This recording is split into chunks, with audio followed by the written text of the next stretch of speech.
c'était celui de Greg Rucka, et notamment dessiné par Marco Checchetto. Et ben là, j'ai pris un pied. Oh là là. Oh là là. Ah ouais. Non mais vraiment, j'ai surkiffé ces 2 tomes. Là, c'est un dessin qui est juste magnifique. Alors, à un moment, c'est pas Marco Checchetto tout le long, notamment sur le tome 2. J'ai noté, mais j'ai oublié. C'est moins beau. C'est clairement moins beau et les visages sont trop carrés. Bref, c'est pas un dessin qui m'attire. Alors que là, c'est juste magnifique. Et tu vois un Punisher, justement, là, qui évolue. L'histoire, ça commence par, en fait, il y a un mariage qui se passe et tout le monde se fait buter le jour du mariage, sauf la mariée qui survit.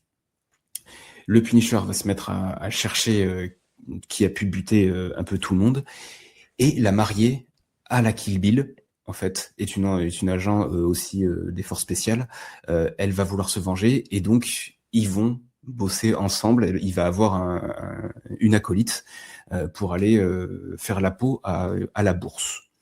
Alors c'est pas du tout sexuel, c'est le nom de l'organisation mafieuse. Et là, pareil, tu vas avoir des enquêtes, tu vas avoir des retournements de situation. C'est ultra moderne. Tu vas même avoir du coup les Avengers qui s'en mêlent. Et ça se termine par justement.